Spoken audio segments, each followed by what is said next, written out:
Good morning, Diversity Leadership Alliance family, and welcome back to those of you who have been here before. I'd like to extend a welcome to those of you that are new to the Diversity Leadership Alliance. We hope that this will not be your last time to tune in these virtual meetings that we're having. I'm delighted this morning to be here and excited about what you're about to experience. And I don't say here, I say experience, because everything that we do ought to be an experience for us. So I'm Marion Kelly. I'm the co-founder of the Diversity Leadership Alliance, and we have been in existence some 20 years, and I am ecstatic about that because I didn't know 20 years ago that we would still be here. My hope was there wouldn't be a need for this work.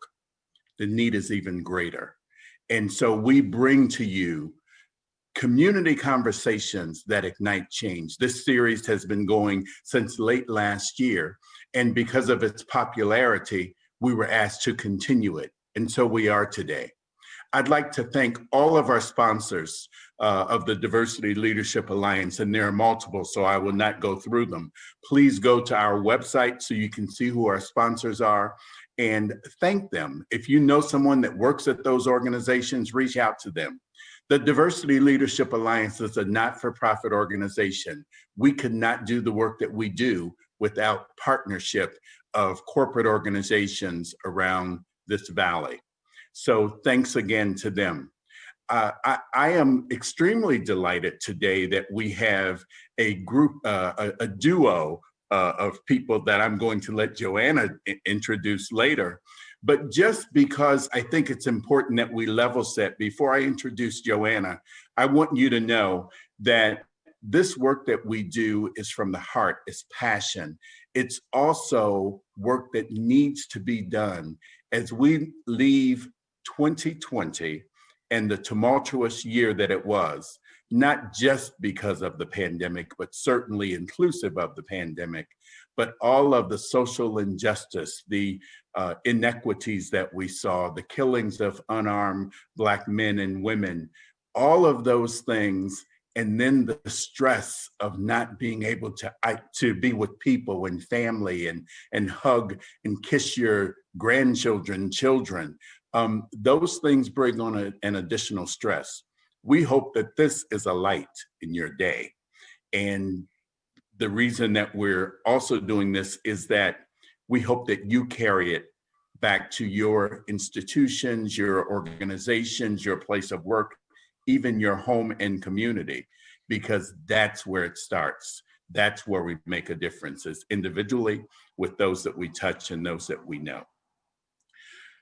Joanna Deshay is our executive director of the Diversity Leadership Alliance, and we're delighted to be here. Even prior to her becoming our executive director, Joanna was at APS at that time and was greatly steeped both broadly and deeply in the work of the Diversity Leadership Alliance. So it just made sense that once she left corporate, that we could snag her and create this position as executive director.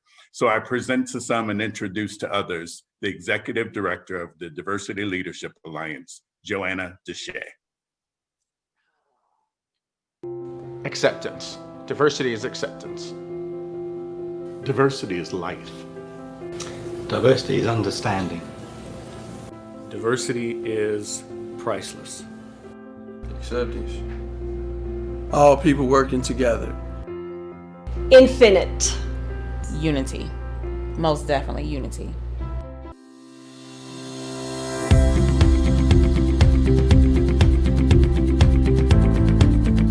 All right, a big Zoom applause for Joanna Deshay.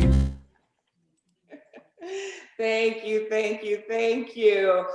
I am so elated this morning. I said to Marion, I said to our wonderful presenters this morning, I feel light. I don't know about you, but there is a sudden feeling in the air of hope. And I hope you feel it too. I am so grateful to be here with you this morning. And as I woke up this morning, I took a deep breath in and exhaled, and that felt wonderful. And I hope you do the same as we go through this morning's workshop. As Marion mentioned, my name is Joanna Deshay, and I have the great pleasure of serving as the Executive Director of DLA. We received tremendous reviews about our dialogue series in 2020, which is why we're continuing it now. And so, uncomfortable conversations that ignite change. In 2021, the dialogue continues. Except this year, we're going to dig even deeper. And what we want to do is unearth some of the deep-rooted systems, and those systems of inequity and oppression, and how they manifest themselves in things like education, healthcare, food systems, and technology. The 2021 dialogues will be all about listening and learning, and we really created it because we wanted these conversations to mean something. Our desire is for people to walk away feeling like they have some tools. They have some additional tools in their arsenal that they can use to begin to have important conversations and also to ask important questions. See, we have to ask those questions because that's the only way we're going to get to the root of the insidious nature of racism and the inequity that it's creating across our systems. Now, we realize that it's going to take more than just us, and we realize that in order for true lasting progress to be made, we really have to include everyone. This is the time to open up our arms and include every race, every ethnicity, every culture, every religion, every gender, sexual orientation, and yes, every political affiliation. While we don't have all of the answers now, what we do have is this platform that serves as a safe place and serves as a safe space where you, our community, can come together and gather and connect in meaningful ways. This year is all about making it personal, making personal commitments to help move the needle of injustice and swing that pendulum and constantly push for accountability for yourself, for the organizations you belong to, and for the community groups that you serve on. 2021 is about looking forward and really engaging in meaningful social transformation. Transformation it is, so let's begin. We begin today with dialogue number 1, and I'm so excited because I get a chance to work again with two really amazing individuals that I admire and have really enjoyed getting to know. They presented at our conference last year. Dialogue number 1 is Cultural Humility for Social Transformation. In today's workshop, you are going to engage in a series of interactive, facilitated dialogues about the application of the cultural humility principles and using them as a foundation for social transformation. So you as participants will gain insight on how to build trustful partnerships with colleagues and the communities you serve. You'll also learn how to transform organizational policies and behaviors by applying these key cultural humility principles. What a way to start the year. Kind of how we started, our year yesterday with our newly elected officials that were sworn in. We start the year with humility. So before we begin, I just want to level set and remind everyone about our community rules of engagement. While this is an open space for everyone to be able to share, we do have some rules that we want you all to please adhere to and abide by. As I read them, Brent will put them up for you, and that way you can see them as I'm reading them. So just a reminder to everyone that our duty as an organization is to keep this space safe, to keep this space positive, and to keep this space productive. It is all about ensuring that people are heard and people feel like they can have their feelings and emotions and concerns and questions answered and validated. So our community rules of engagement are simple. Listen actively and be open to a full range of spectrums. Commit to foster greater empathy. Try to relinquish the need to be right. I know it's hard sometimes. You're like, but my point. We hear you, and we definitely see you, and we value you. And also try to relinquish the need to be right, and ask questions so you can seek clarification for understanding. Most importantly, be respectful to the presenter, be respectful to your fellow attendees, because no one or two individuals should dominate a conversation, even in the chat area. Approach each other with kindness and approach each other with love. And as a community space, we reserve the right to remove you from the discussion if we feel like you're not being productive, you're not being respectful, and most of all, you are being disruptive. So I just wanna go on record as saying, we're not gonna have that. So I just wanted to make sure everyone, and we will from time to time, we will post the community engagement rules in the chat just as a reminder. As Marion mentioned, we are who we are and have been doing the work we've been doing for 20 years because of the generous support of sponsors. And we have just been so humbled to have received so much from so many sponsors. One being Tegna and Channel 12, the Tegna Foundation, and our friends at Channel 12. And I know Carrie Watts is with us today. So Carrie from Diversity Leadership Alliance and 200 of our closest friends, welcome. And thank you so much for your continued support. Glad you are here. This is how we are able to continue this great work. So let us get started, because I stand between you and the great content you're about to receive.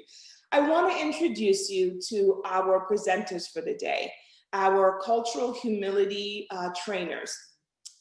We are joined today by Souta Calling Last and Tyler Walls of Indigenous Vision. Souta and Tyler are cultural humility trainers who are stewards of their Indigenous communities, culture, people, and land. Souta and Tyler envision a unified world of empowered Indigenous people and communities where future generations are ensured healthy environments and strong cultures by honoring the traditions and knowledge of their ancestors. It has been so wonderful to get to know Souta a little better and Tyler. And when we get on the phone, I feel like I'm talking with long lost friends. And that's because they're doing what we all are doing, which is soul work. It lives and resides in their soul. Ladies and gentlemen, please help me give a warm and gracious DLA welcome to today's trainers, Souta Calling Last and Tyler Walls of Indigenous Visions. Welcome. Thank you, Joanna. That was beautiful. Welcome, everybody. We're so honored to be here with you to start conversations that can be sometimes hard. My name is Souta Calling Last. I'm the founder and director of Indigenous Vision. I fell in love with cultural humility as a curriculum in my master's degree because I found that in my work in environmental justice and environmental work that we couldn't do anything if we weren't addressing racism with our broader community. And so we are here. Yes, thank you so much, Joanna and Marion, for that wonderful introduction and welcoming. Wow, look at all of you here today. We have 125 of us in the room. My name is Tyler Walls, Project Director, and I will be co-facilitating alongside Souta. But before we begin, Souta is going to begin us with an equanimity.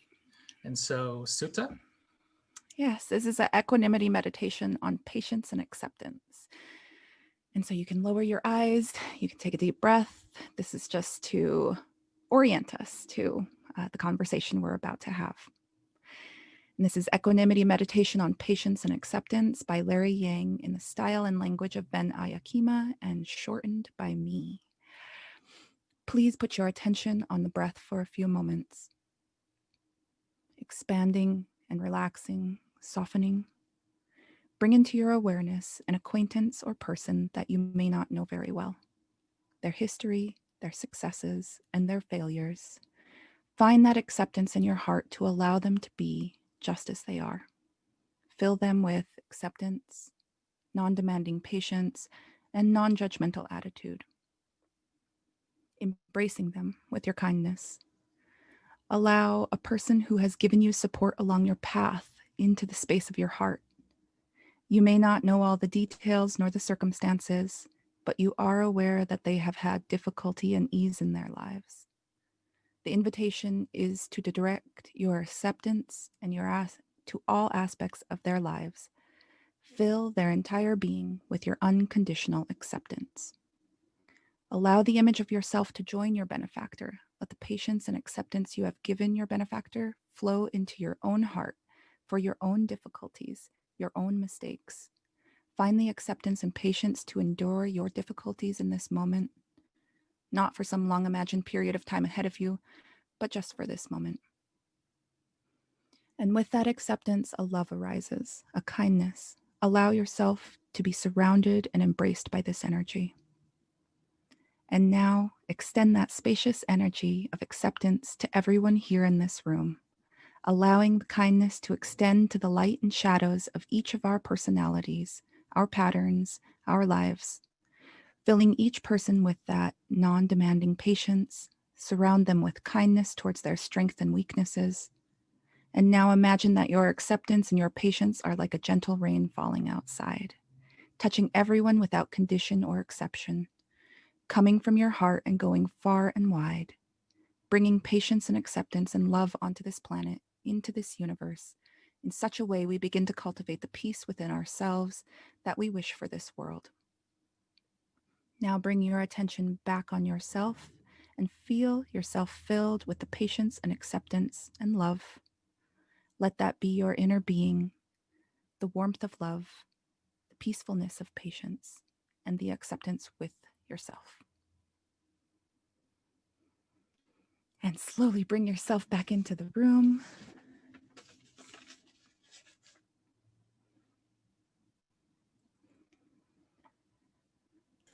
Thank you, Souta, for getting us into the right vibe and energy level for us to have a really fun, productive dialogue over the next hour and a half together. Nyawe Skeno, I am thankful for you all to be here.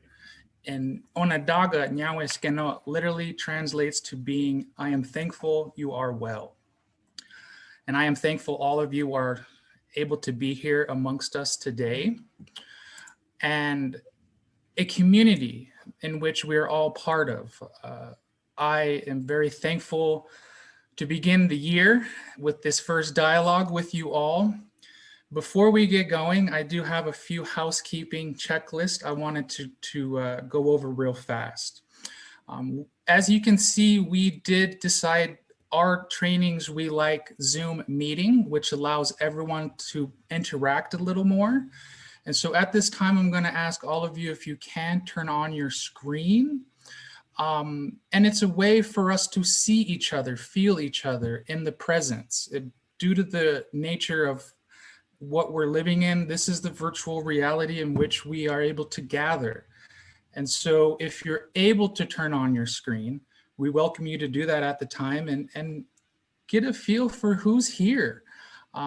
Even though we have a PowerPoint slide in front of you, I encourage you to put your gallery view on if you can to check out who's here.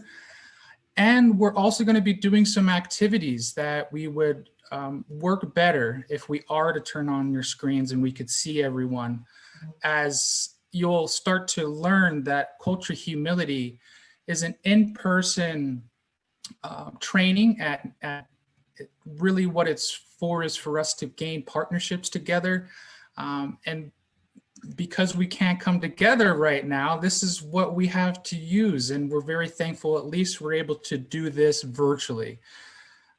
We are with Indigenous Vision and we are based out of Phoenix, but we're actually up here in Missoula, Montana today. And we are on the traditional lands of the Salish people. And Souta would say that she could also see her Blackfeet territory just out the door as we're right on that territorial border of hers. And so welcome. I will ask all of you right now in the chat box to drop in where you were born, where you're from. And so culture also involves geography. And so I know that this is a DLA nonprofit in Arizona, but I think, Marion, you mentioned at the previous workshop that you have gone international. And so you can see that we have folks born in Japan and Jamaica and all throughout the states, of course. But this activity shows the real true nature of where we come from. And so thank you. I come from Sedona, Arizona, born and raised there in the Verde Valley, just north of the Phoenix area. And so while you're putting in your chat, I have another activity for you. Do you know the indigenous lands in which you are on today? So go ahead and put that in the chat. As I mentioned, we're in the Salish territory up here in the Missoula Valley. If you don't know the lands in which you occupy right now, don't worry. This is the part of the progress of us learning together. It wasn't taught in the school books. Part of that history was stripped from us. And so we're relearning it as we go. I see some Salt River Pima, Atum Peeposh, Hohokam, Seminole. Cool. And so a lot of you already know the lands in which you are on. And so that's the first step of recognition and acknowledgement of Indigenous peoples. If you don't know, we serve as an educational nonprofit. And so reach out to us and we will love to communicate and just continue to dive into this type of work and coming together and coming to understand where we are. Culture humility. In a quick definition, what we do in culture humility is we work in partnership with individuals, families, and communities. And we do that through a series of exercises. And we practice through these exercises on how to be better, practicing the humility principles in which we will go over. We are very thankful to have our mentors hand us this curriculum in which we present to you today. These beautiful ladies on the screen, Jan Marie Garcia and Melanie Turvalon, are the ones who developed this curriculum over the past 4 decades. And they presented these principles for us to work on and work towards a path of equity and social transformation. And so today, we won't be able to go into depth of every principle, but we will be able to start looking at critical self-reflection as a lifelong process. We won't look into much about the redressing of the power imbalances, but we will start touching on developing mutual beneficial partnerships with an exercise towards the end. And we'll wrap up our conversation dialogue today with what institutional accountability looks like in terms of institutes and culture humility, so we can walk away with start looking at how we may practice this at an institutional level. And, but Souta, if you could real quick go over these assumptions on a brief, real quickly. Our assumptions as facilitators are there will always be more questions than answers. The humility part of this is there's no end stop. This is an ongoing learning process. We are equals peers in this learning space. Our values, cultural identities, and our experiences matter. That's what makes up the training. Conflict is always possible and conflict is okay, and it can be transformational. We are all prejudice, and prejudice is learned and can be unlearned, and we are here to learn from each other. Thanks, Souta. Real quickly, these 2 slides are helping us create a foundation of where we've come as a society and the struggle in which we are continuing today working on. Real quickly in the chat, do you recognize these pictures? If you can, go ahead and type in the chat what you see. Or maybe what you see missing. And what you see missing, correct. It's important to understand the historical context of the present moment in which we are all living in. Inequality and hierarchy are deeply rooted systems in the United States. And so individuals, groups, and communities have fought generation after generation for collective rights, freedoms, and well-being, often making huge sacrifices. We just celebrated MLK Day this past Monday, and I would say he paid the ultimate price for us to be here. And so I thank MLK and all these other great people of the civil rights movement. Let's turn to chat and see if anybody recognizes these photos. Cesar Chavez, yes, agricultural movements. We have Pictures from my childhood. I like that one. pictures from the childhood. Yeah, and so you brought up a good point. I didn't live this experience. And so I welcome all of you and your insight who actually went through the struggle of the 60s and 70s. I get to learn about it through you, through your experiences. And so I'm very much learning as we go and sticking with that lifelong process. MLK, yes. LGBTQT, the beginnings of the movement with the Stonewall riots. And then we have the women's liberation movement. And I'm starting to understand that Onondaga women had a big role in the beginning of that women liberation movement in the 60s. And so I also have a lot more to learn as well in that regards. And so what's missing? Indigenous peoples, disabilities, correct. You are all on the right path of what we're getting towards. American Indian movement was reinforced in 1973. And so AIM is still very strong today. If you recall, our youth started collecting themselves and presenting their voice so they could be start being, in the decision making. Even though they weren't able to vote, they still gathered. And still today, we have a huge youth movement today. Continuing onward, we can't forget about the environment. And so Souta and we work with environmental injustices. And so true equity to us means not just person-to-person relationship, it means our relationship with our environment and natural world, our water bodies, our soils, our air. And I was reminded by a participant recently that the Disabilities Act, that also came out of the civil rights movement, even though it took a little longer, was legislation that passed in 1990. It still sprung from that collective action of the struggle of civil rights. And so a reminder to all of us that this is work that we don't just do extracurricular, or this isn't work that we do on the side. This is law. This is stuff that we are all held accountable in doing at our place of work. And so we are not to discriminate under the Civil Rights Act. And so this is law that we are governed on. A lot of us aren't aware that Indian people, indigenous peoples, federally recognized Indian peoples, we have our own subset of laws in which are governed under. 1968, we had our own Civil Rights Act. And for the first time, we were granted the full access to the Bill of Rights for the very first time. And that in and of itself could be a whole presentation of why that is.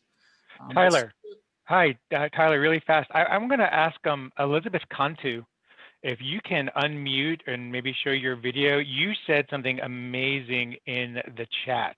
Yes, and please. I would like you. I would like her to say it because it's pretty profound in a different piece. So Elizabeth, do you mind joining us? Hi, everyone. Sorry about that. I have a lot of ambient noise in my house, so that is why I have turned my, I'm on mute, obviously, and I have my camera off, but hopefully everyone will be quiet for a few minutes. So I really think what's important to know is that so many of these movements worked together. And I think that many times we don't have a lot of, that's not really the narrative, right? The narrative is that they worked in isolation. And I think that that's where the power of intersectionality is really important for us to continue in these dialogues, which I know we have discussed in the fall semester about that importance. But the idea that we are all a part of, like, even though there are distinct issues and histories for each of these movements, we have to work together. And so the coalition building, I saw the pictures and they were all kind of very isolated in terms of the groups that were represented, but never really showing that that commitment together as a collective.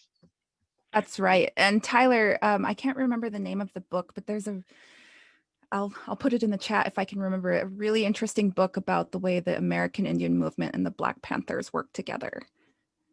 Yeah, and also the white liberators also worked right along with the Black Panthers and Indigenous movements as well. And so thank you, Elizabeth, for pointing that to our to the attention, because yeah, what this slides is for us to show is that people are impacted on the front lines, and that collectively it's a people of solidarity.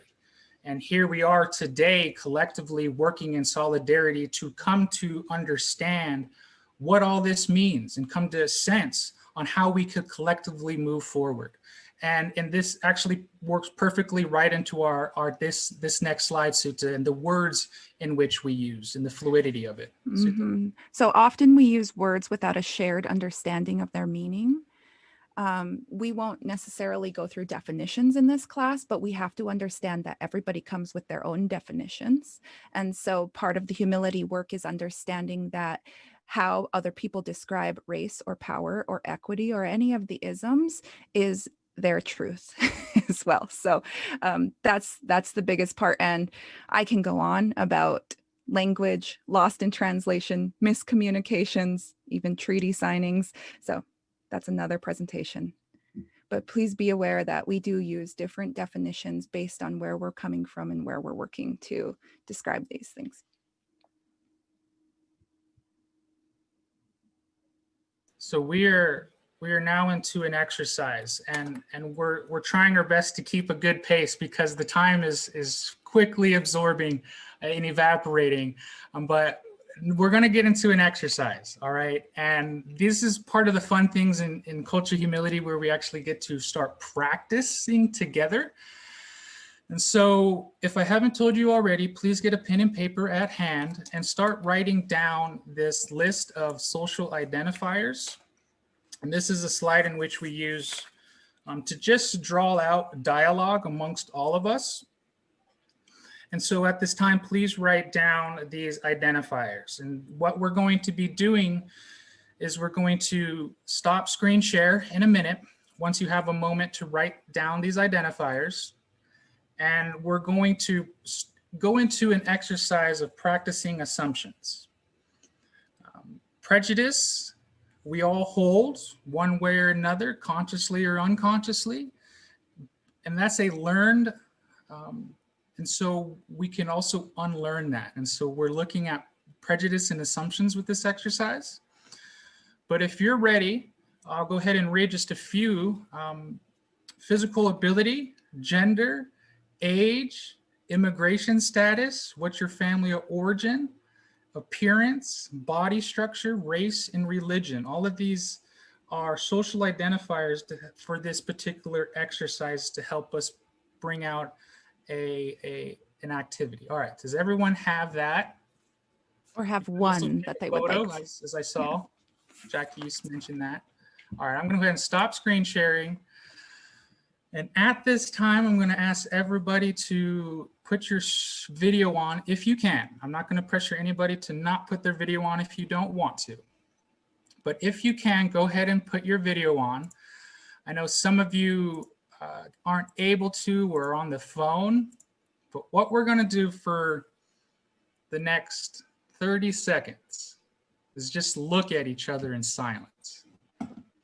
And based on those identifiers that we provided in the previous screen, I want you to, in your mind, silent exercise, to start assuming my race, my class, my gender, and do this real quickly amongst all of us here in this room. And so for 30 seconds, we'll just respectfully look at each other. And don't forget, there's over 100 of us, so if you have to toggle on to the next screen. I see a few good friends and colleagues. Okay, Siti, is that long enough? How do you feel? Feel people looking at me. Okay, that is the purpose of the activity. And so what we're doing is we're assuming, right? We're actually passing assumptions on based on those identifiers that we presented. And what I'm what we want to put across is that acknowledging that assumptions are made routinely, assumptions need to be tested. If not, we're acting on our imaginations, which can be misrepresenting who I am, who you are, who the person is. And so in culture humility, we actually use curious inquiry. And we could break that down further in Q&A if you want. But just know we can go in breadths about what curious inquiry is. It's basically asking more information to get to know that person, right? Or else we are running off our assumptions. The typical thing that we do as people is we first see visual clues of face, gender, skin, color, and age to determine who that person may be. And again, those are dangerous assumptions that could lead to implicit bias, discrimination, and so forth and so on. But what also the purpose of this activity is for us to identify that we're all different, that there's multiple social identifiers and or identities in which we all attach to, beliefs and perspectives that team members, coworkers, and clients live with every day and bring to the workplace. And so imagine together what this means in our work with each other and with clients if we hold these assumptions and we don't test them. And so we use curious inquiry with culture humility to get to know one another on a human, respectful, humble way of really just asking. And if we don't ask, we don't know. And I really like Therese Gray's comment that you can also make assumptions based on names, which is if everybody sees my name in this corner here, that I routinely get assumptions about me based on my name. And if it's actually a human name or a business. Yeah, Souta will have to send me in or use my name because my name is Tyler Walls. You know, there's this very, very American name, right? But Souta, she's always challenged. People assume that her name is not a real legitimate name. Can I check your birth certificate? Many people have asked her that. I want to go ahead and go into gallery view. We have we can allow one person to share out how that made you feel. Souta, you mentioned that it made you uncomfortable because you saw all eyes on you. You know, that part of the activity is to feel that uncomfortableness. You know, we're in uncomfortable conversation, dialogue, but there's much more than just the dialogue. There's the nature of being felt and feeling that uncomfortableness. And so does anyone want to share how that might have made you feel or would like to add on to anything? If you would like to share, if you can raise your hand using the, I believe it's under reactions now. You can click on raise hand and we will call on you. If not, don't worry, we will have time throughout the dialogue. And the purpose of that activity and throughout our practicing our exercises is to feel that uncomfortableness, is to start feeling that. But if we don't practice. We have somebody, I'm sorry, we have somebody who didn't pop up. Beverly, yes. Beverly. Hi, everyone. When you asked me to do that, I looked at the gallery and I saw all this beautiful diversity, ethnicity, age, genders, just beautiful. So for me, I was a little uncomfortable because I always encourage my husband, who's retired, to participate. And he kind of fell asleep. So I said, go, you're in view. But otherwise, it was a wonderful experience. So thank you. Excellent. And Robbie McDonald, if you'd like to also, and then we'll move forward after that. On mute.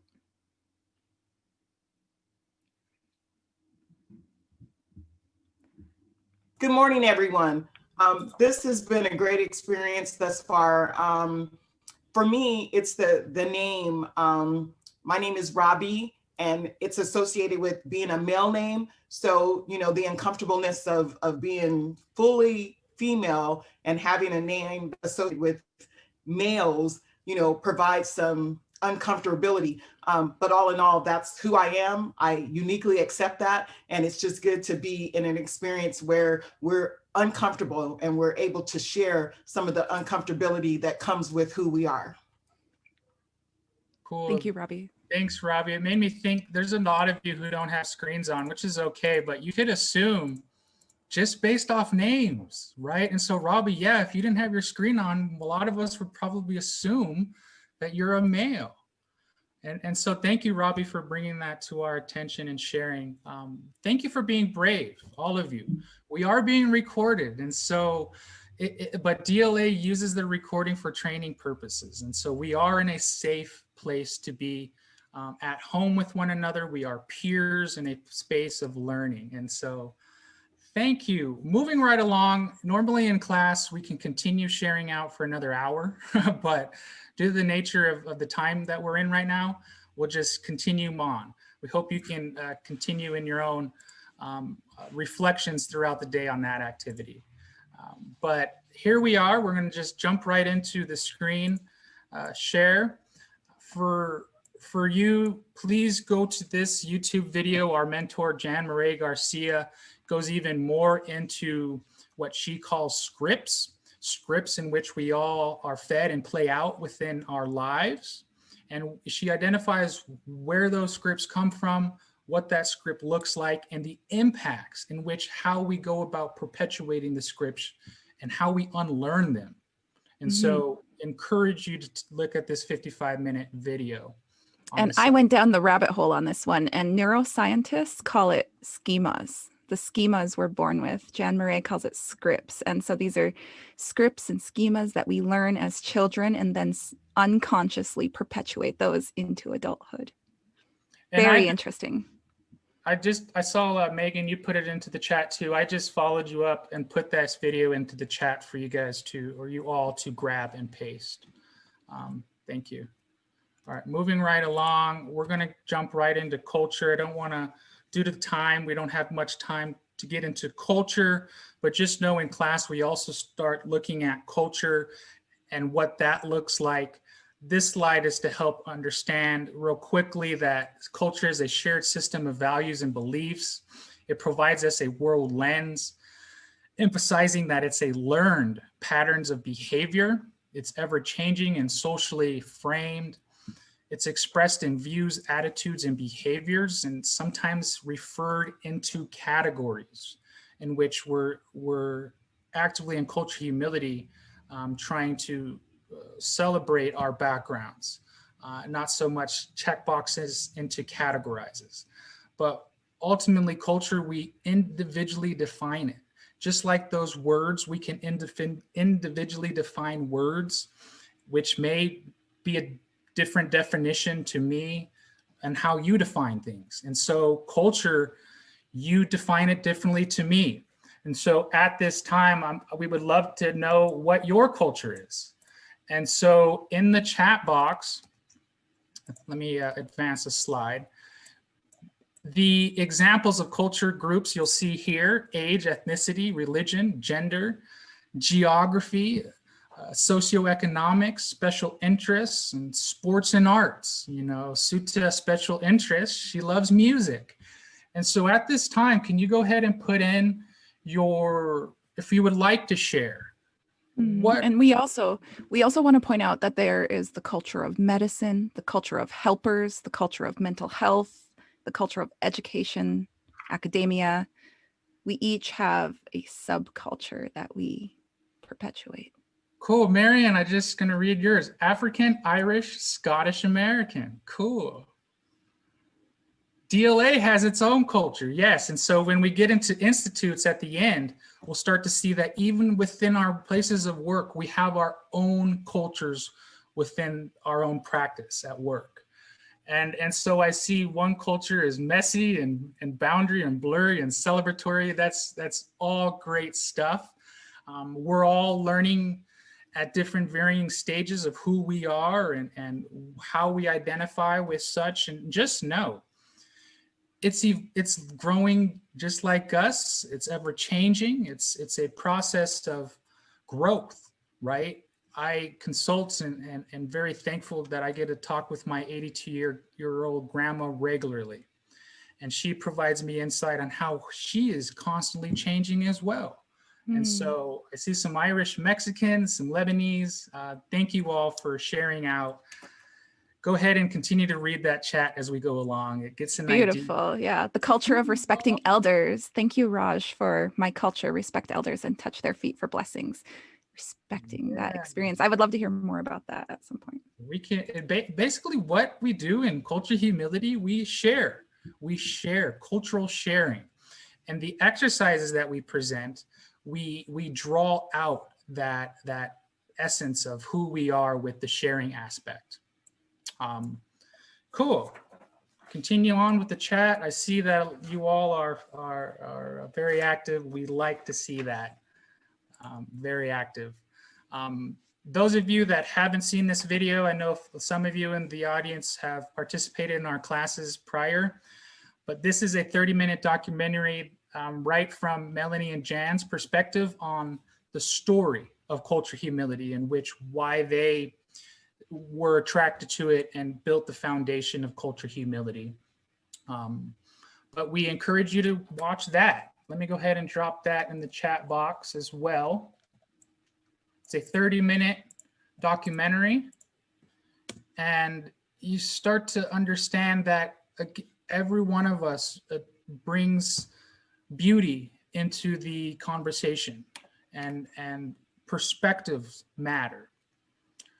All right, continuing on. Souta, you're going to real quickly go over these next slides to help us prepare for this next exercise. Right. And so I'll hand it to you. So cultural humility, it's not a discrete endpoint, but a commitment and active engagement into a lifelong process that individuals enter into on an ongoing basis with participants, communities, colleagues, and with themselves. And we deep dive into this. Let's see. So do we want to have them write down? Not yet. Okay. Let's save that for the activity, Souta. Okay. So why humility? And I just want to point to Melanie's beautiful artwork. Her artwork can be seen throughout our presentation. So marked by modesty in behavior, attitude, or spirit, showing patience, gentleness, and moderation about one's own abilities and values. It's okay to say Matskanip. I don't know. That's really encouraged. It's not arrogant or prideful, which in the context of the original article meant curbing the physician's drive towards being all right and all knowing in all areas of things. That competence that can sometimes be dangerous. Thanks, Souta. You don't have to answer it now, but I want you all to take a moment on your own thoughts about the word humility. Do you use it? Do you use the word humility? If so, when? And when was the last time you used the term? Again, I'm not asking you to answer that, just to reflect for your own personal reflections on, are we using humility? We're starting to find out that a lot of you all are already practicing culture humility. It's just a matter of using the terminology of humility. And we'll start breaking that down with this slide. So this is going to lead us to this next activity. And so pen and paper, this is a class and we're actively engaging, learning. What I want you to do is start breaking down this difference in your own notes. And so humility is a process where we are lifelong learners, where even if you have a PhD or an MD after your name, you also can still be open to the fact that you are a lifelong learner and a lifelong student.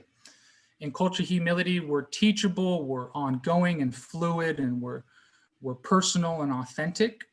We develop partnerships, and it's a path towards equity. And so going back to the title of this presentation, a social transformation, what does that mean and how does that look like? Well, let's start talking about that, because in essence, culture humility is working for a path towards equity. And that means how we get there is transforming how we think, how we go about our everyday experience or our relationship building at work. In comparison, traditional notion of competency in the breakdown, we see it as mastery or expert. It's an endpoint. It's knowledgeable and all-knowing and rigid. Technical and hierarchy, linear, status quo. And I welcome all of you to start thinking about your own breakdown of humility versus competency. I recognize and respect a lot of you may be competency trainers in the classroom today, which at no regards do we want to disrespect competency as your lifeblood, right? But what we're doing is we're looking at competency as a historical notion of an insufficient learning, where issues can happen if we only start using competency. And so we're not trying to get rid of competency completely. I need to be a competent driver on the road. I need to be a competent facilitator of this workshop.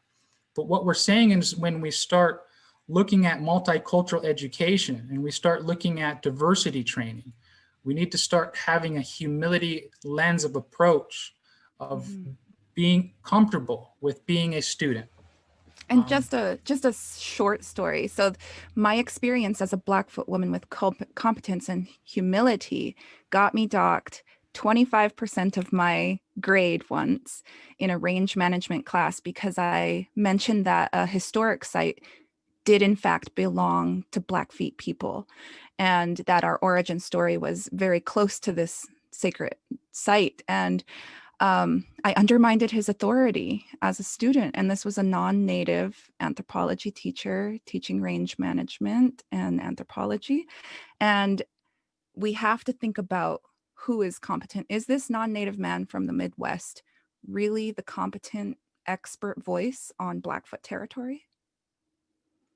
I don't think so. And Souta, thank you for that. I'm going to read a quick something just to get us understanding of the purpose of this activity.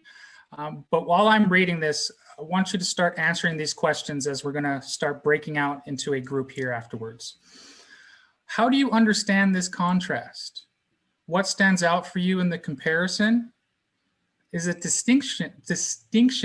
Is the distinction useful for you or not? What is the resistance you may have? And so we welcome any resistance that you may have for this.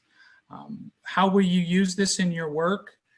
And do you have a simple sentence to explain the difference? And I feel that I need to read this to get a little more ground foundation of why we do this in culture humility, because really this is at the heart of culture humility, is the critical distinction of humility versus competency. And these are words right from Jan herself. And so I'm going to go ahead and read that. In medical student and physician education, the term competence traditionally implies specific identifiable educational endpoint or learning milestone as measured by grade point averages, board scores, or workshop attendance. In this context, the notion of competence and mastery seemed overreaching, paternalistic, not to mention professionally impossible to attain, given the dynamic nature of cultural groups and the shifting socio-political and cultural issues impacting their health status and health care. In contrast, culture humility provides a more appropriate training outcome for both individuals and institutions. It speaks to a lifelong developmental process rather than to a training endpoint. Culture humility requires active, ongoing engagement on the meaning of culture, power, privilege, and the difference by individuals and organizations in the interest of providing excellent service to an ever-changing cultural complex population in the United States. Much of the needed work the culture humility approach leads us into deep identity work, in part informed by the relatively new neuroscience of implicit bias. We discover what balanced power and the dynamic looks like in the patient provider, and we are able to find ourselves in the social hierarchy and structural inequality that sets the stage for unequal status in healthcare. These principles and practices of culture humility are now widely appreciated as an alternative, if not preferred, starting point for thinking and acting when one is training service providers to respectfully and effectively work with the great diversity of people in our nation today. All right, we are now going to start get our blood moving and get into an activity. So what we are going to do is we're going to break out, I believe, into fours today. And again, try your best. If you can turn your screen on, that'd be awesome. At least try to turn on your audio so you can share out in this breakout room. But in this breakout room, start looking at the comparison of humility versus competency in your own perspective and ask yourself or answer, how do you understand this contrast? What stands out? Is it useful? And do we have a one sentence definition of culture humility that works for us? Welcome back, everybody, into the main room as we're starting to trickle back in. I know there was some technical difficulties with a handful of you in which we brought you back to the main room, but we hope for the majority of the breakout rooms, it went smoothly, relatively. But let's spend the next 5 minutes in debrief collectively as a community, because again, consensusly, we have to come to understand what this means to all of us, because we individually defined it, right? And so together, in Onondaga culture, we talk about coming together in one mind and putting our minds together, and we actually put them into a bundle. And so we're bundling our minds together as one right now as we speak. And so that's why culture humility is so important and natural for Souta and I, is that it fits right by the Indigenous values in which we believe wholeheartedly in. I would love to hear from some of you. We don't have much time, but maybe two of you that would like to unmute themselves. And I'll give permission to my partner too, if she would like to share. Thanks, Souta. Yeah, make sure to have permission as the group. And using I statements, remind yourselves that. But anyone like to unmute? Well, now I feel pressure that Souta gave me permission. I really enjoyed my time. It was a one-on-one, which was really beautiful and I think very impactful. So that was great that was by chance how it worked out. But, you know, I shared that for me, to be honest, have no culture. That is very true. And so my whole life has been connecting to other cultures and wanting to appreciate them and celebrate them. And it's been just a natural, you know, draw for me. But the reality is, you know, they are not my cultures, right? So but how do I, because I come in humility everywhere with it. I need to learn. I don't just listen, I hear. And so the idea of having any competence, I think is not, it's just not something I would ever see myself moving into that. To me, it's a lifelong learning, like you've mentioned.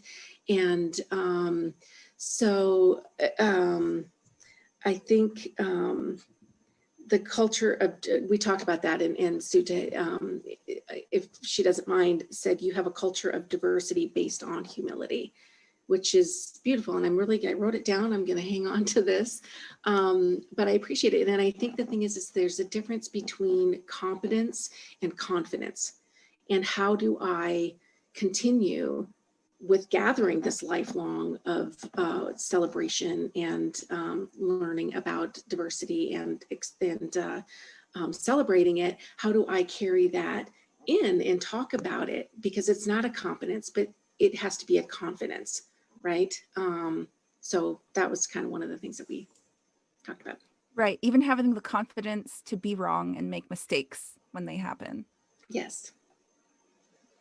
Thank you, Elizabeth, for being brave. Thanks, Souta. And so I'm reading the chat as you were talking, and I want to know what happened in room 8. Samantha, you said room 8 was great in the chat. Would you like to unmute and share out? Or anyone in room 8 that would like to share out with us? I don't think Samantha's. I think I'm Stephanie. gonna call on Stephanie. Crystal. That was if Stephanie. She doesn't mind. Crystal from room 8. Oh, hi. Stephanie, you got cut off, so I was gonna, we didn't get to finish hearing yours. No, it's totally fine. I was saying I like where your mind was, if you don't mind sharing. I'm gonna call you out like that. Okay. So in our group, we talked about, you know, obviously what we were supposed to be doing, but what I shared is that early on in the conversation, just the overall presentation, I immediately started thinking about the 4 agreements. And when I read that book years ago, it was the first time that I even thought to question maybe natural curiosities that I had, or like thoughts that I had but never really investigated, about, you know, just my upbringing and challenging those beliefs that we take on as our own, or those truths that we take on as our own, and never stopping to question them, right? And so that's where, when we were doing this exercise, that's where my mind went. And that it was just like that, following that natural curiosity of things, and then being able to identify with, do I really subscribe to that? Do I really, you know, own that belief or that thought or that value? But also, if you change and you say, no, I really don't, it afforded me a, you know, more finesse in dealing with other people, where I could really understand and empathize where they were coming from. I could totally see that they really believe something, or they really value something, even if I don't share it. But I could see them a little bit clearer, but also I could see myself clearer by doing that work. And so that's kind of just what I shared with the group. Thanks, Crystal. Appreciate that. Tyler, can I share real quick with our group? Please. We took a different approach. In my group, there were 3 of us, Anthony Lager and Colleen O'Neill. And there were the 3 of us, and I appreciated them because each one of us was very diverse, and we spent most of our time trying to get to know one another to gain that trust. And when we saw the last few seconds highlighting, we sped through the questions. And so the gist of it was, and Colleen, you can chime in if you like, but I felt very welcomed in the group, and I actually entered a few minutes late. But the gist of it was, we said, if you come into an engagement or a discussion with someone and you feel as though you are the expert and you know it all, then you're sadly mistaken, and you need to bring yourself into account. So for us, that was the humble part of it, humility. Thanks, Beverly. You made me think how, yes, this activity, in order of things in our class, we typically teach this in an 8-hour 4-part series, and it could be expanded well past that. But this activity of humility versus competency doesn't typically take place till day 2. And so there's a lot of lead up and trust building, as you were saying, to get to that point of breaking down that activity. But you're right, you know, it proves to show that relationships, it takes time for us to build trust.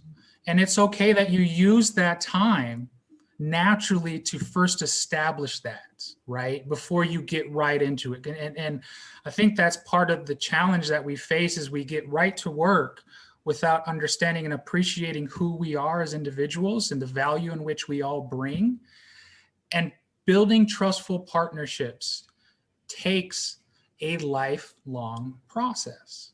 And so thank you, Beverly, for recognizing the struggle with getting right to work, right? And so awesome. My thanks are to Colleen and Anthony. So thank you, thank you. Due to the nature of the time, we will have to continue onward. Thank you. Continue thinking about that activity well past the hour and practice it, continuing to engage. But I wanted to get to this next exercise. And I'm going to start screen sharing again. All right. Souta, thumbs up if we have that screen in front of us. Cool. All righty. And so just a reminder slide of the 4 principles. We really are touching base on the first principle.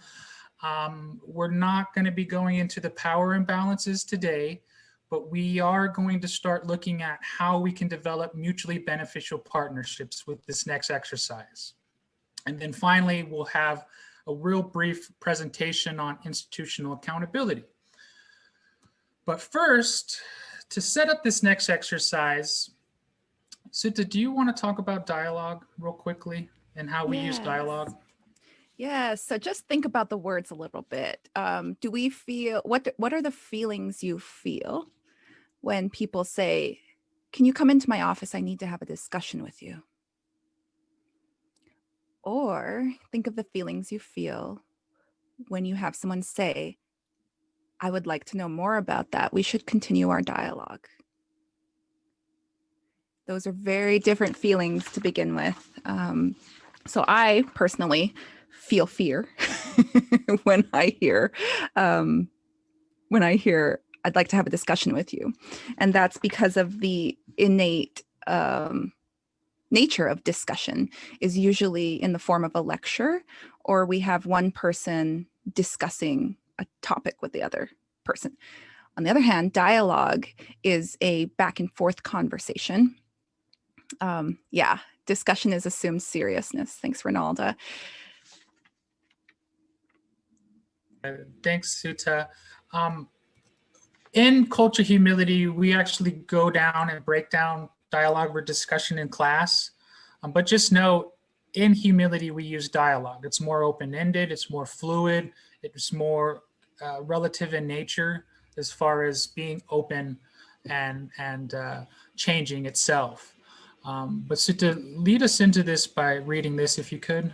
Yes, part of cultural humility is listening as if the speaker is wise. And in terms of igniting uncomfortable conversations, I think that going in with humility rather than competence and listening as if the speaker is wise is a very important tool to start with. To understand what another person is saying, you must assume that it is true and try to imagine what it could be true of, by Miller's Law. Next slide, Tyler. I'll take over, Souta, from here. All right, so this is going to help us get into this next exercise. And you can write this down or take a photo if you want. But what we're going to do is going to start practicing dialogue. And part of being in dialogue, the main component of it is listening. For all too long, we haven't practiced on how to be good listeners. And it's a challenge that we face as adults because we are scripted to respond. We are taught to formulate a response before the person actually ends what they're saying. How many of you are guilty to do this? So that I am, I know for sure, where we hear a particular word and we focus on it and we don't even hear the rest of what that person's saying because we want to respond to that particular word. So today we're going to practice an exercise where we listen and we're not able to respond. All right. And so what we're going to do is pose a question. And I think I have that question right here. Maybe I don't. Well, I'll write it down. But what we want you to do is, what we're going to do is going to break out into pairs. And this is an exercise that's best performed if we're able to turn on our video. So if you could turn on your video, if you can't, you don't have the means to do it, that's okay. Don't feel pressured to absolutely do that. We just welcome you. We send the invitation for you to turn on the video. And what we're going to do, I'm going to stop screen sharing. for a second. All right, we see everybody. I know we lost a lot of you on the call, and that might have been because of the breakout, but I saw a lot of you had to also go back to work, which is understandable. So what we're wanting to do now is to prepare for this exercise. We're going to break out into pairs, and Brent's going to get that going right now. And when you go to your breakout group, you're going to say hello to your new partner, and you're going to decide who will be the first listener. All right. And then you will hear the question that I'm going to ask right now. And then when you get into your group, you want to listen to the response for 2 minutes. We're going to give you 2 minutes to respond this time. And again, the listener, don't say a word. Don't say anything, all right? Purely open up your ears, open up your eyes, open up your heart to truly soak in what that person is saying for 2 minutes. And then what we're going to do is once that 2 minutes concludes, we're going to bring you back to the main group. In a way, it cuts you off from responding, okay? And then once we regroup, we'll change roles and we'll send you back to the same pairs. And then the listener now will be the talker, and the talker will then be the listener, okay? But this is the one question. And part of the activity is listening to the question I'm about to ask, okay? So listening, and I'll do my best to be clear. What is one element of your cultural identity or heritage that surprises people when they first get to know you? And I'll repeat that real quickly. But this is the question we're going to ask as speakers for 2 minutes. What is one element of your cultural identity or heritage that surprises people when they first get to know you? Brent, big round of applause to you, Brent, for managing that. We do appreciate everything you do in the back end and facilitating our breakouts. All righty. I could have listened for another 2 minutes. I was enjoying what I was hearing. Thank you, partner of mine. Anybody like to share your experience with that particular activity? But before you do, did you feel your natural curious inquiry of wanting to know more? Did you feel your sense struggling to listen? Did you want to respond?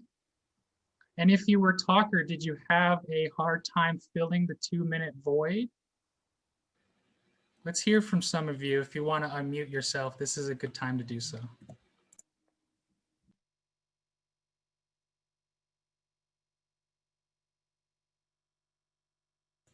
I'd like to say something, if that's okay. This is Maria Plummer. Sorry you can't all see me. I don't have a camera on my monitor at work. But I had the immense privilege of talking to Miss Stephanie Washington these past 2 moments in the breakouts, and I was hanging on her every word.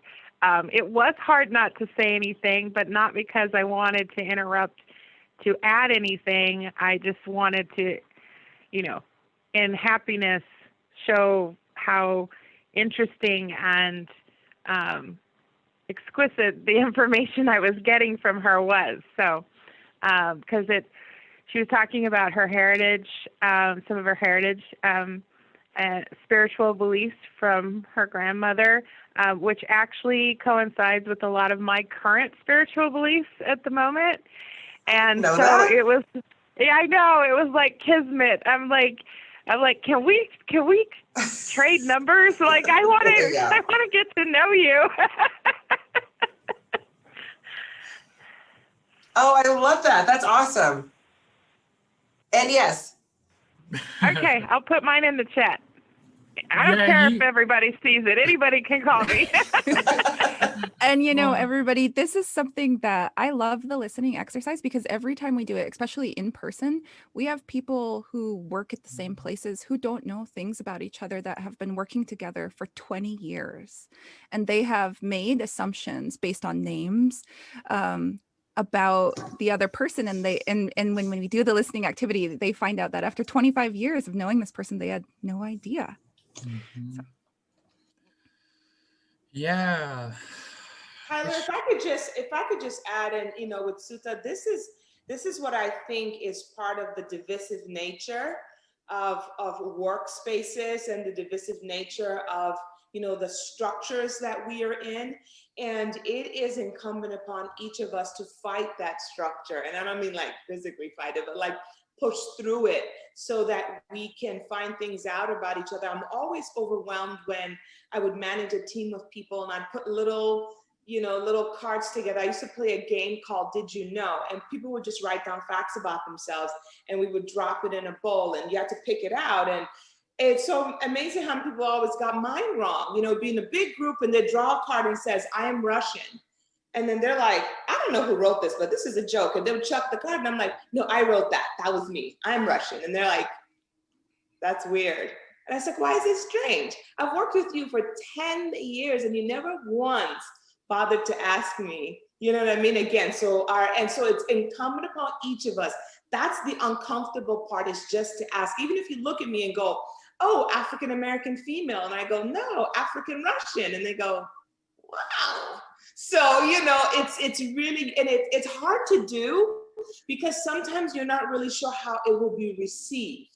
That's always my thing. It's like, I don't want someone to think, you know, but they don't know how. But if you approach it from a humility perspective with pure curiosity, I think that it will be received well. So that's just to push through your own barriers that are created to keep us apart. Really, it is. It's designed to keep us apart, because when you know someone, just like with Stephanie, right? You've got a new BFF that is connected to you because your souls align, not necessarily because on cursory glance you look like each other or you're in the same profession or whatever series of things we use to feel like we can connect to someone. So. And if I may, I'm sorry, I want to kind of tag on to what Joanna is saying and even think about why we're here today in this space of a foundation for social transformation. We go into these movements of trying to transform our organization and change culture, and we haven't built trust and we haven't built relationships, right? So we're there to hold on to our position. So this culture of humility and understanding each other, establishing trust, establishing a way for us to be able to speak to one another in a way that we're going to learn is so foundational in transforming your organization, your policies, and your practices. So keep that in mind. Why are we going through this? How does it connect to social transformation? It is a foundation for you to be able to look at policies and practices and all that you do. And this is often the piece that gets missed in social transformation, which is why Joanna this is one of these first conversations, so you don't lose that as a foundation as you move through 2021. And I've been through so many work trainings where it was meant to build team, but we never took the time to get to know each other. And so I can't even think about how many team building activities I've been through, but nobody asked those personal questions of who are you really, like, and where do you come from and what's important to you? So thank you for that, Jackie.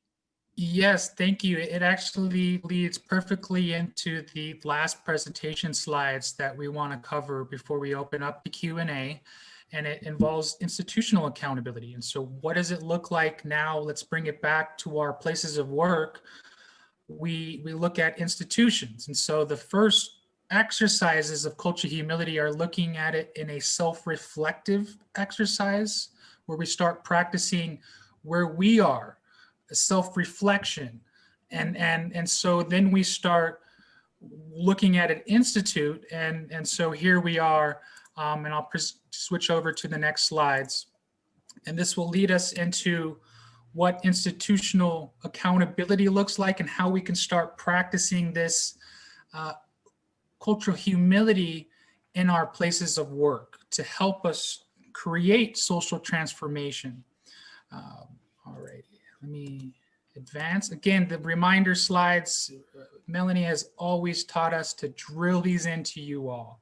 And so if anything, remember these 4 principles before the end of the day.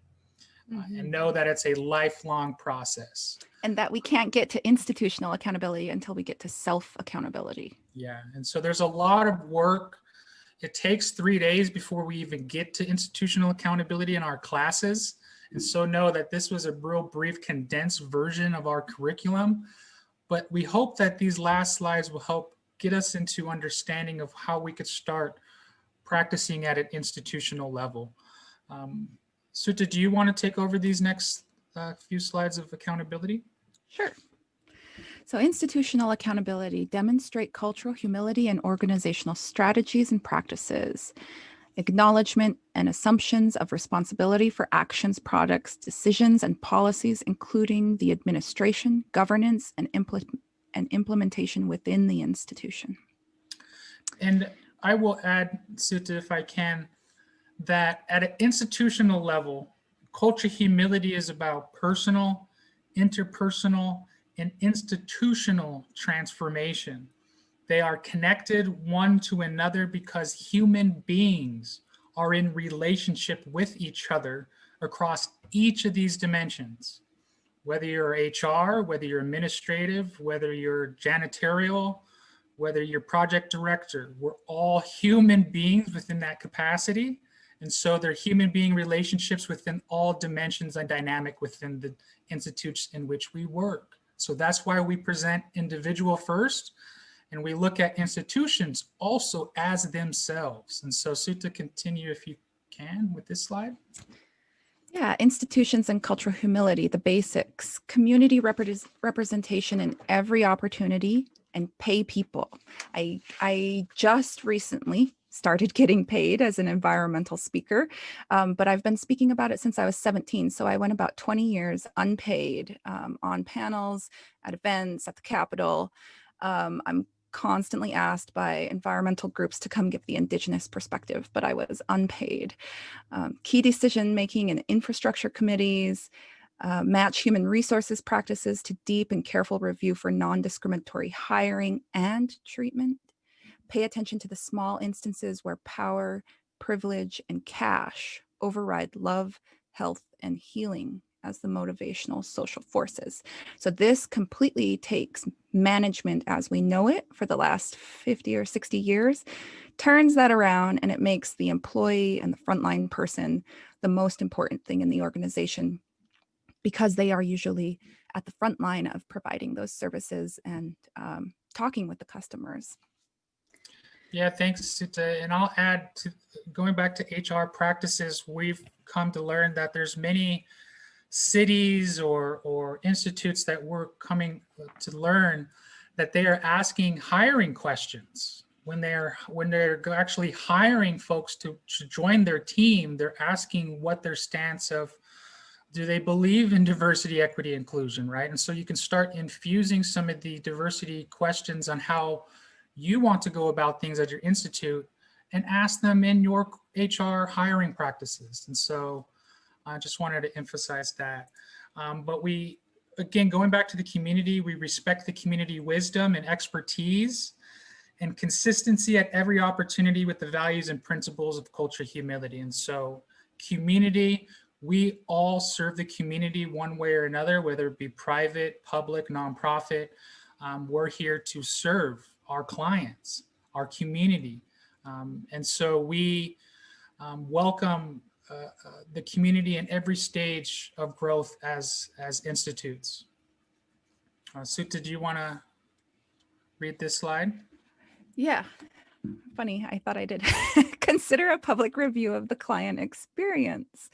Humble and courageous self-reflection, dialogue with community and hear their inputs as experts in the community venue of choice.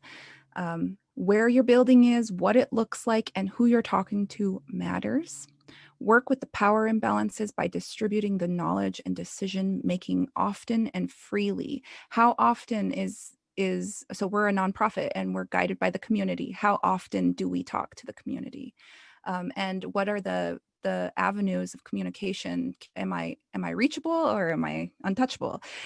Create communities of dialogue to work with community members and clients and each other on tough issues. And so A lot of my job is talking to people who oftentimes vehemently disagree with the Indigenous or cultural perspectives of environmental management. And so I need to be able to speak to a rancher that wants to kill every wolf on his property. I need to be able to speak to the people who usually want something different than me. So if we create these communities of dialogue and we're agreeing to disagree, but continue to work together is where we need to get, because we've somehow evolved into this cancel culture. And if we don't like what people are saying, then we just kind of don't talk to them and tune them out. But when we think about it, how are we going to reach solutions if that's what we do? So, thank you, Tyler. Next slide. Thanks, Souta. This is the last slide. And I wanted to emphasize that in culture humility, what we're really looking and striving to create through our exercise is creating a community of dialogue. And that is in itself an act of social transformation, is creating a community of dialogue, whether it be at the work setting or within the community setting, and trying to get their direction. And there's a series of additional questions and exercises that we can present to you on how to facilitate a community of dialogue.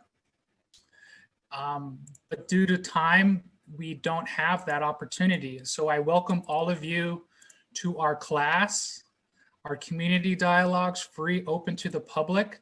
And I'm dropping our registration into the chat as I speak. The next class that we are holding will be March 4th and March 11th. It's a 2-part virtual series in which we welcome all of you to register and participate.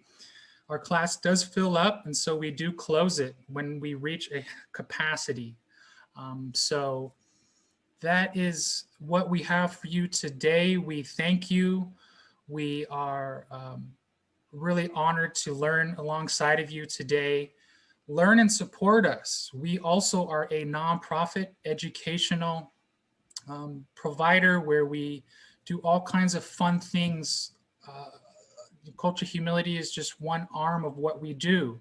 And so as a nonprofit, we ask for your support, whether that be through donations, spreading the word of what we do, and just following us on Facebook or emailing us. And we really welcome the partnerships, new and old, to continue on.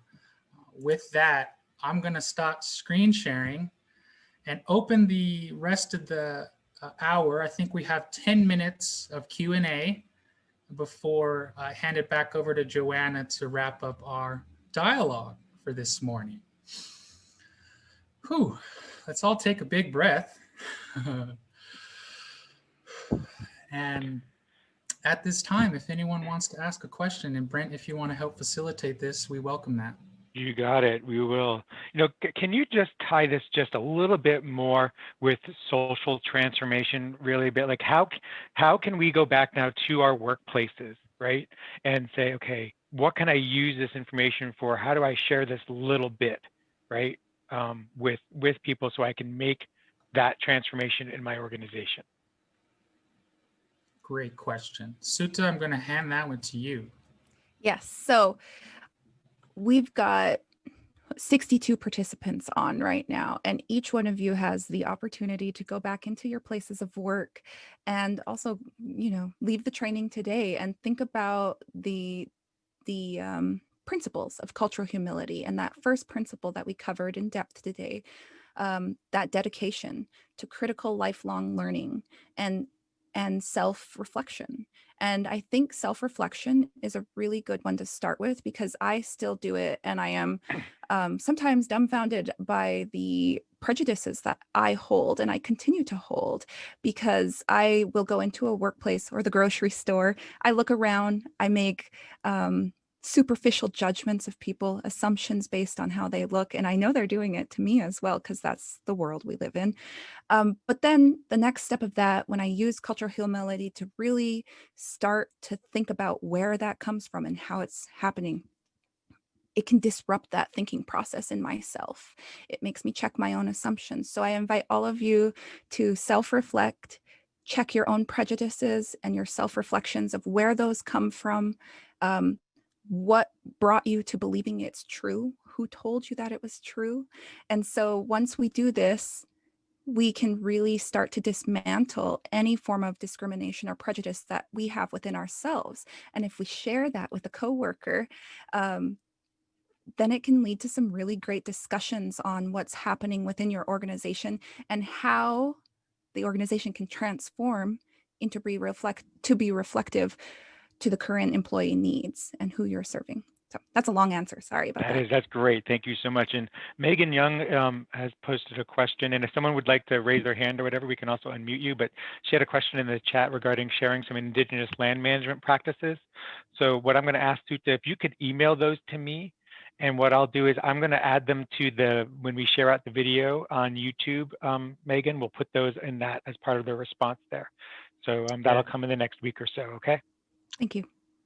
And Brent, we also put our email and website into the chat, so feel free to email us. One of the funnest things of our day is to get a random email in our inbox and hear from you all, good and bad, on how we can approach this better and differently. Returning that same question to you all that Brent asked, you went through this curriculum hour and a half that we presented. Was it useful? Can you pull out examples of how you might be able to use in your work? How did you see it as a way to create a foundation for social transformation? Does anyone want to unmute and share? Now an intimate 60 people, so just feel like you can unmute if you want. Look at the gallery, see all the awesome people that have stayed with us today. Brian, can I just say something very quickly, which I think we've been kind of messaging back and forth. This was such a great way to start the year because it was a great exercise for me in stillness. You know how we all have this feverish pace of how we receive information and process it and want to get to the end and, what's the big, and we're always kind of moving.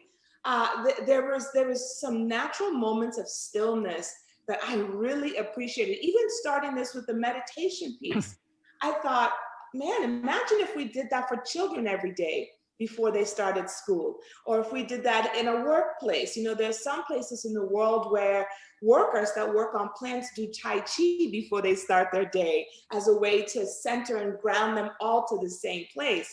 So this was the pace of it was something I had to breathe in and breathe out to just flow with it, as opposed to be like, well, what's next? Well, what are we doing next? You know how we do in all of our trainings, right? We want to just move.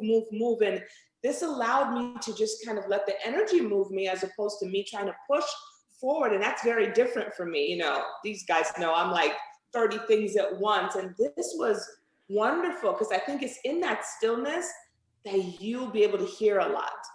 And I heard some good things today, so thank you. And I'm going to call out Becky Bradley. Oh yeah. I love what you just wrote. Becky, can you share that with everybody, please? Super. There's all my laundry behind me. Okay. So I just shared that this really resonated with my soul.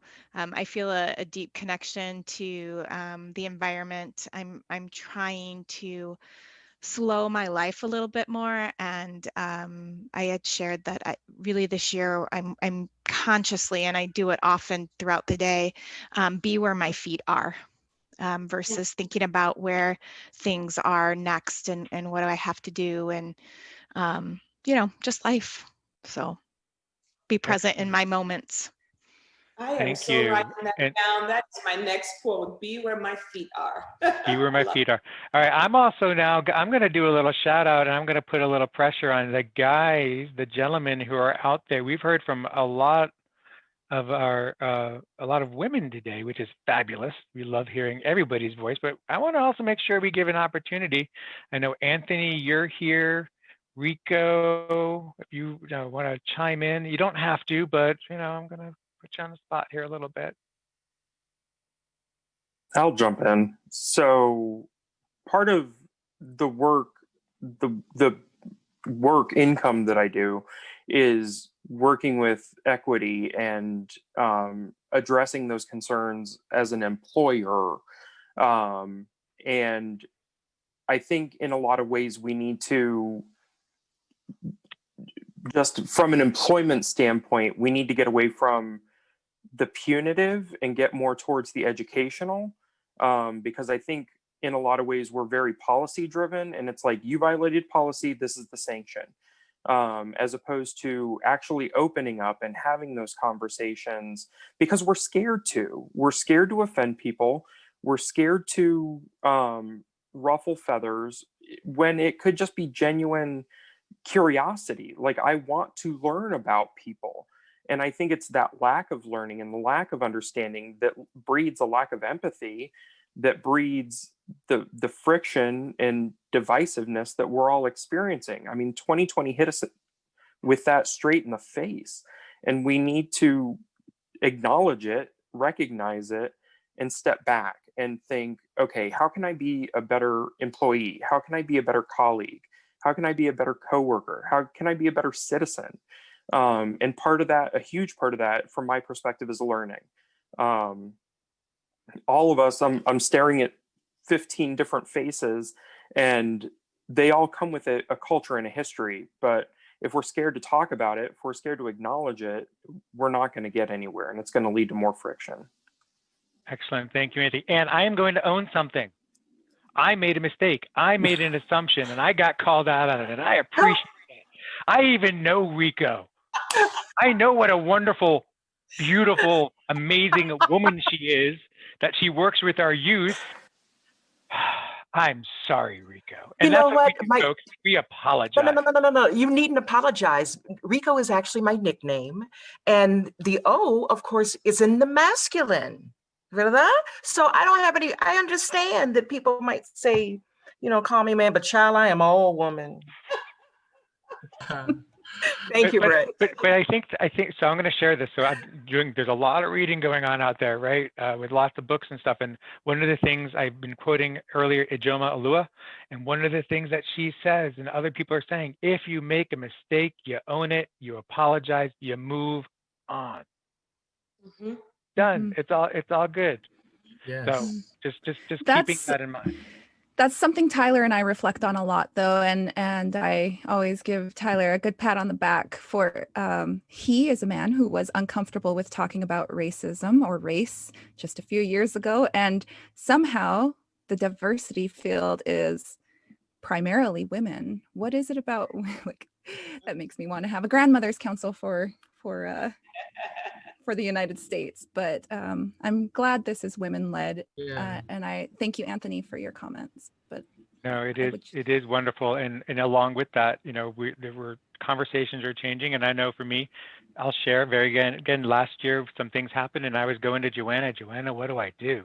How do I say things? How do I do things? Right? Because you know, I've been in this space for so long, and now this year it's like privilege. Yeah, I got it. I know I got it. This is how I got it. This is where I got it. Deal with it, folks. And now the next comfortable word is white race for me. And I did a presentation the other day where I said white probably about 100 times. And people were very uncomfortable about that. So time to get comfortable with it. So I'm going to thank Tyler, Souta, everybody for being here today. We had some really great, wonderful faces. April and Carol joining us from a distance, and Carol Culbertson joining us. I'm not calling everybody out, but I'm going to toss it back to Joanna and our closing. We have a great video for the end, so please stay on. And thank you, everyone, for joining us. Appreciate you so much. Thank you so much, Brent, for all of the work that you continue to do. Thank you so much to our amazing cultural humility trainers, Souta Colleen Last and Tyler Walls of Indigenous Vision. You all are amazing. I love working with you. And like I said, I could, you know, we need a time where we can just sit and just be with each other, because I love hearing your stories and learning more about each of you individually. A special thank you to our DLA Board of Directors and our fearless co-founder who you heard earlier, Mr. Marion Kelly. We would not be where we are without their guidance and strategic leadership. And a special thank you also to our DLA Education Committee, which is led by Dr. Mallory Titel, who is responsible for really planning. They are all responsible for planning these monthly workshops from a topics perspective and getting the speakers and planning the session out. And we're very grateful. And a special shout out to the committee members that planned this January kickoff, Jackie Starks, who you heard from earlier, and Dr. Brent Scholar. We are just humbled by your continued support of DLA. As I mentioned before, none of this work is possible without the generous support from our sponsors. So Brent, if you could please allow, and I think she will unmute herself, we have with us Carrie Watts, who's the Community Engagement Manager with the Tegna Foundation Channel 12, and we were the recipients of a very generous grant from them. So I wonder, Carrie, if you could just share out why you all decided to partner with DLA and a little bit about you all. Carrie? Morning, everyone. This has been enlightening. I mean, just the activities that we did, all the comments that were coming back and forth in the chat. I don't know that I've ever been a part of something where I felt so much warmth and openness and inspiration. And I know that Tegna is incredibly honored to have this partnership with DLA. The work that you're doing in the community is amazing. We're very excited to be a part of it. Diversity, equity, inclusion is part of our core values. So it was really important for us, just in the climate that we're in, to really embrace an organization that's doing so much to impact change and make a difference and create these opportunities. And a couple of my teammates are on today too. So I'm excited to go back and talk with them about what they took from this workshop and how we can get more of our employees and our friends and our family involved in what you're doing. It's amazing work and we are just truly honored. So thank you. And it was great to talk with the individuals that I got to talk to today. I learned a ton. I'm excited to learn more, and I just am very appreciative of this opportunity and everything that you're doing. So thank you. You're welcome. Thank you so much, Carrie. And we also were generous recipients of the Mayo Clinic Everybody In Fund for Change grants last year as well. And then towards the end of the year, received another grant from the Black Philanthropy Initiatives Fund. And so a special thank you to Mrs. Kim Covington of the Arizona Community Foundation. The work we do, and I work very diligently to ensure that we have funding. It is critical because that's how we keep these workshops at no cost. Anyone can join at any time in any numbers, and that is imperative to us. And the way we do that is by ensuring we have funding from corporate sponsors. The series continues. What we decided to do this year is to continue the conversation. So this year we have created something called Equity Corner, checking everybody's EQ to see where we all are. And that will be hosted by Jackie Starks, there you go, and Dr. Brent Scholar. And it really is an informal way, a 1 hour kind of mini chat to check in, right? What we talked about at the beginning of this presentation was that we would have everybody check in for accountability. And what better way than to have, 50 or 60 of your closest friends ask you, well, what'd you go back and do? Right? So this is all about a kind of smaller space to ask questions, check for understanding, and collaborate with what you were able to do when you went back in. So definitely make sure if you can join it. There's no pre-registration necessary. Just click on the link, and it's 1:30 to 2:30 on January the 28th. In February, we move and shine a spotlight on our men of color. As you know, we did a panel presentation in the conference all about men of color. And in February, we continue that conversation.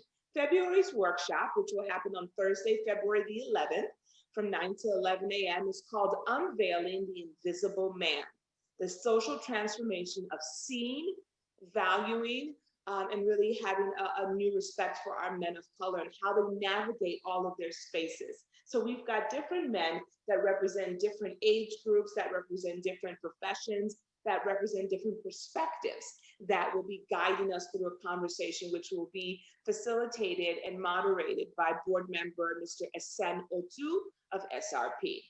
So what I want to ensure is that you guys, and we'll have the links up for you guys to register, make sure you definitely register. The last thing I want to say is this. If you have enjoyed today's workshop and you feel like you got tremendous value from the content and what you learned today, won't you consider supporting us further? What we're asking this year in our 20th anniversary is a simple ask, which is this. Would you make a $20 donation to DLA? Right? So in our 20 years, we're saying a $20, which is not a lot. And we know for some that can be a lot. So we're very mindful of the fact that when I say $20, it may sound small, but for somebody that's groceries. So I'm very mindful of that number having significance. So I say, if you can, and if you're moved to do so, if you can make a donation, it will help us with our 20th anniversary and also helps keep programs like this at no cost. That is our lifelong goal, 20 years of doing this, 8 to 10 workshops every single year. We have not charged a single penny for any of our workshops. And we are mighty, mighty proud of that. That is our servant leadership part of us, and that's our give back to the community. So we've got a link there for how to link over to our, there you go, our support page to donate. I just want to remind everyone that DLA is a not-for-profit organization. So your donations that you make online are all tax deductible. So I just wanted you to know that, it will go to good use, but you can also write it off. So I'm just so grateful. Thank you again to Souta and Tyler. Like I said, Souta, I could listen to you all day. I actually want to make you like my ringtone thing. So it's just like, it's amazing. That's a wonderful skill to have, just a voice and a presence and a spirit that can calm others. I know we've all been anxious for some time now. So that was cathartic to just listen to you. And so thank you for that. What they'll be doing, they mentioned the two-part training that they'll be doing on March the 4th and 11th. And Tyler did put a link in the chat box if you'd like to register. They do fill up fast, so make sure you register if you're interested.